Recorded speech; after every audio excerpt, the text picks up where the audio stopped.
What do you think of when you hear the word Babylon? A city soaked in sin?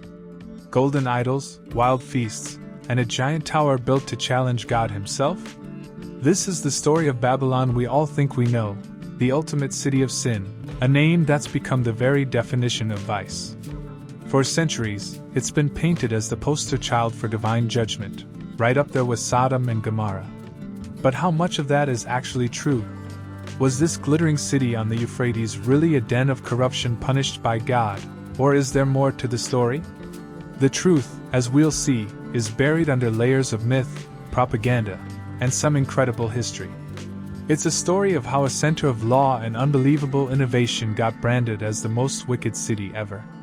To find that truth, we need to peel back the legends in scripture to find the real Babylon. So let's break it down step by step. The legend painting the picture of sin. So, to figure out where this Sin City reputation comes from, we have to look at the ancient texts that cemented its legacy. The most powerful and lasting stories come straight out of the Hebrew Bible and the New Testament, where Babylon isn't just a city, but a symbol for everything that stands against God. The first big story that stains Babylon's name is the Tower of Babel, from the book of Genesis. After the Great Flood, all of humanity spoke one language and settled in a land that would later become Babylonia. They decided to build a city with a tower that would reach the heavens to make a name for themselves. God saw this as a huge act of arrogance. He came down, confused their language so no one could understand each other. The project was abandoned, and everyone scattered. From then on, Babel and Babylon became shorthand for confusion, pride, and challenging God. But the image of a sinful Babylon gets even more intense in the New Testament, especially in the book of Revelation. This is where we get the Whore of Babylon. An angel shows the prophet John a vision of a woman on a scarlet beast, dressed in purple and gold, holding a golden cup, full of abominations and the impurities of her sexual immorality. On her forehead is a name. Mystery, Babylon the Great, the mother of prostitutes and of the abominations of the earth. She's described as being drunk with the blood of the saints. For early Christians living under Roman persecution, this was a powerful symbol. Babylon became a code word for the Roman Empire, this huge, corrupt power that was oppressing them. Her prophesied downfall gave them hope that even the most powerful empires would eventually face judgment. Then you have the classical writers, especially the Greek historian Herodotus. Writing in the 5th century BC, Herodotus traveled the world, and while his work is priceless, he definitely mixed facts with rumors. And his description of Babylon is a prime example. He claimed that the foulest Babylonian custom forced every woman, at least once in her life, to go to the temple of a goddess, probably Ishtar, and wait for a male stranger to pick her.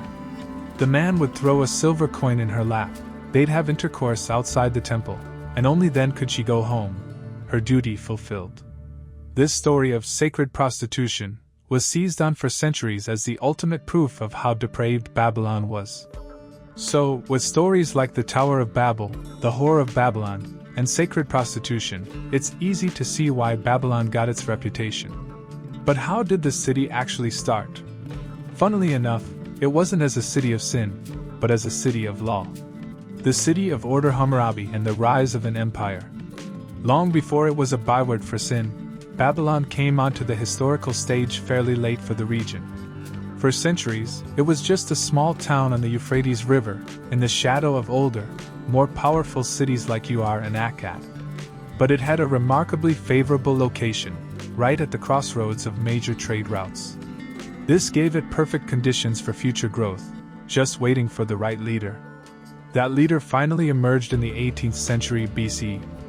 His name was Hammurabi, and he would turn Babylon into the capital of an empire. When he ascended to the throne around 1792 BC, he was the ruler of a pretty modest kingdom. But he was a brilliant administrator and diplomat. For decades, he played it smart, making alliances and building up his city while his rivals wore each other out. Then, he struck. In a series of military campaigns, he defeated the powerful cities of Larsa, Eshnunna, and Mari. In just a few years, he united Mesopotamia under Babylonian rule. But Hammurabi's greatest legacy wasn't on the battlefield. It was his famous Code of Laws. Hammurabi's code was carved into a massive, 7.5-foot tall black diorite stele and placed in the capital so that everyone could see the laws. At the top, there's a carving of Hammurabi standing before Shamash, the god of justice, who is handing him the laws. The message was clear: these weren't just the king's rules, they came from the gods to prevent the strong from oppressing the weak. The code has 282 laws, written as if-then scenarios. You've probably heard of its most famous principle: an eye for an eye, a tooth for a tooth. Law 196 says, "If a man put out the eye of another man, his eye shall be put out." It sounds brutal, but it was revolutionary at the time because it replaced endless blood feuds with state-run justice. But the laws were not applied equally. Babylonian society was divided into three main classes. At the top were the Awilim, the upper class of nobles and property owners. Below them were the Mushkinim, the commoners and free people. And at the very bottom of the hierarchy were the Wardim, or slaves. The penalty for a crime depended heavily on the social status of both the person who did it and the victim. If a noble hurt a commoner, he'd usually just pay a fine. The code covered almost every part of life: property rights, trade, farming, and even family law. It had rules for marriage, divorce, and inheritance. And while it was a patriarchal society, the code gave women protections that were ahead of their time.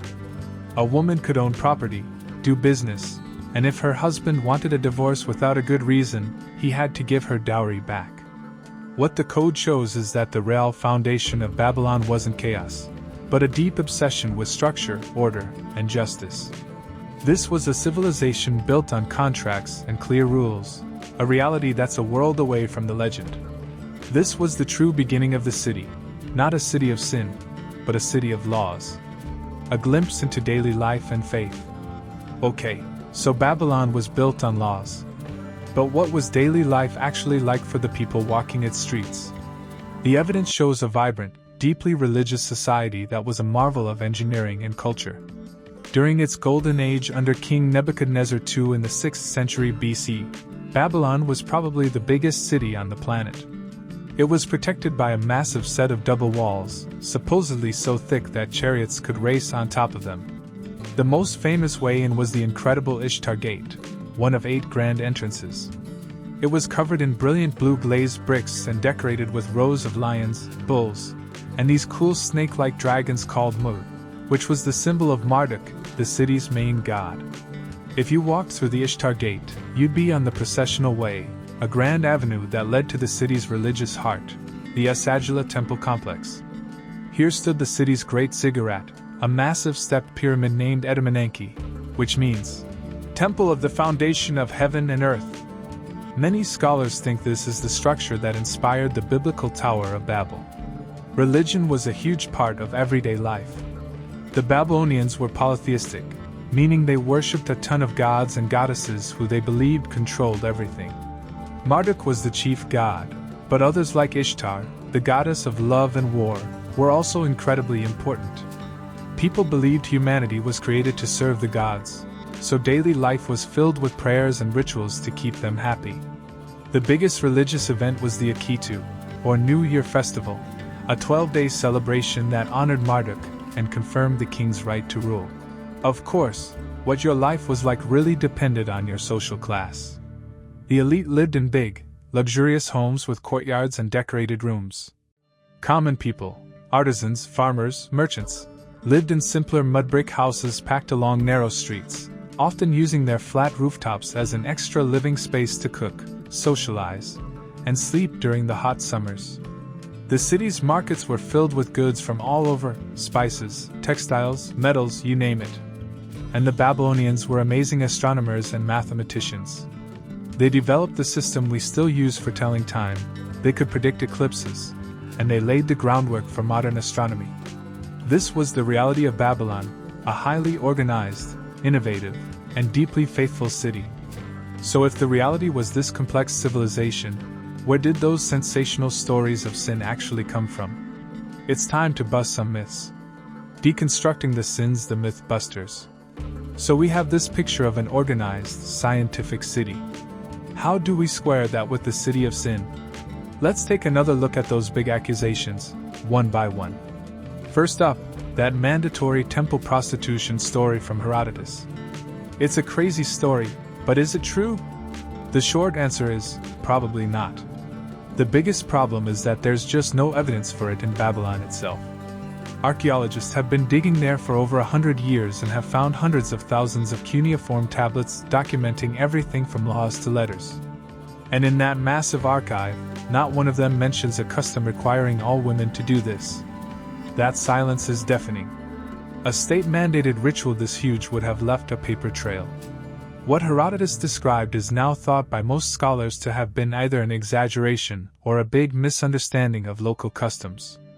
The idea of a city-wide, compulsory system of temple prostitution is now widely considered a myth, born from cultural bias and a story that was just too good not to repeat. Okay, what about the general vibe of decadence and crazy parties?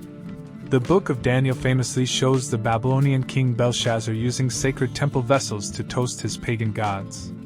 And there's no doubt the royal court of an empire like Babylon was luxurious.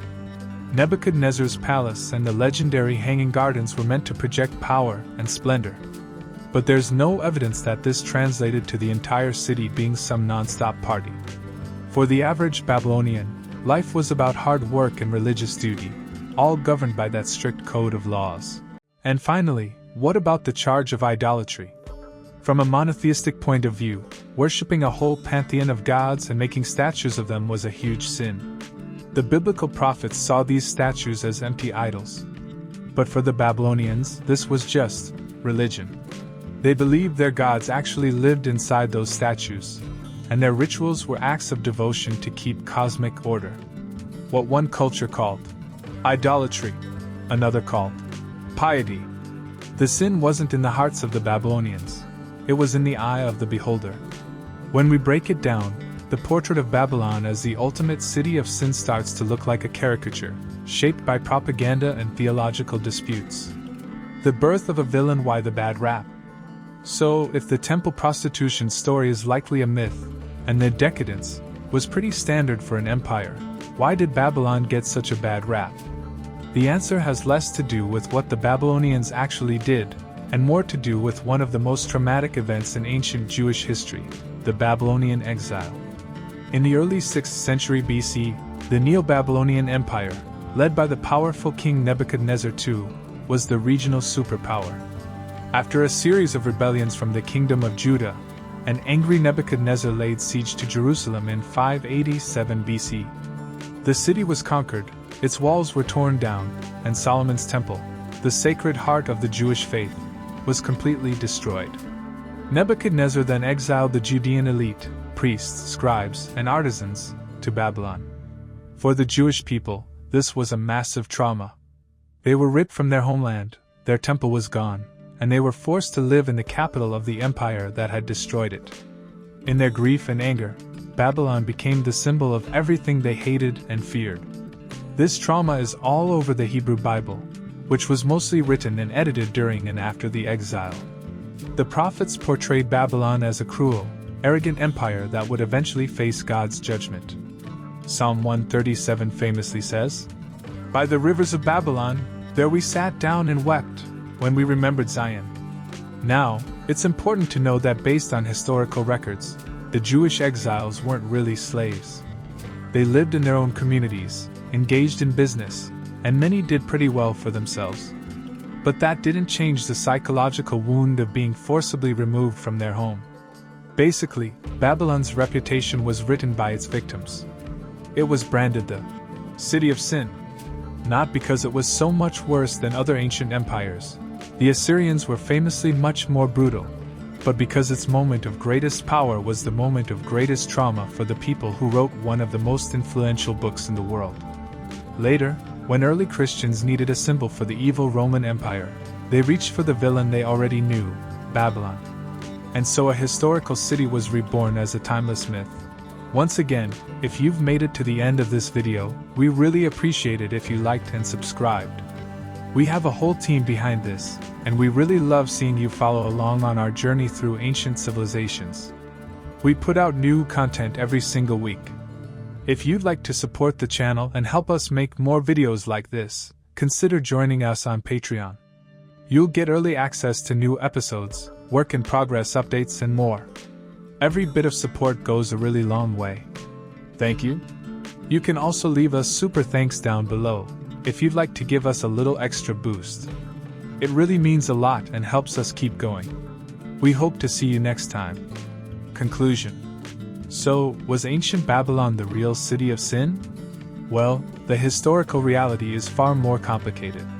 It was not the lawless den of vice from the legends. This was the city of Hammurabi and his laws, a center of science where astronomers mapped the stars. It was a place of incredible architecture, with wonders like the Ishtar Gate. Yet, it was also a city of empire, built through conquest. Its evil reputation, though, comes less from what it actually was, and more from who got to tell its story. The trauma of the Babylonian exile transformed a real city into a powerful symbol of oppression and corruption. The real Babylon was a complex human society, a place of order and opulence, of deep faith and imperial ambition. Its story is a powerful reminder that history is often written by the victors, or in this case, by the victims. The city of Babylon is long gone, but the legend of Babylon, the eternal city of sin, lives on, a testament to the power of a good story.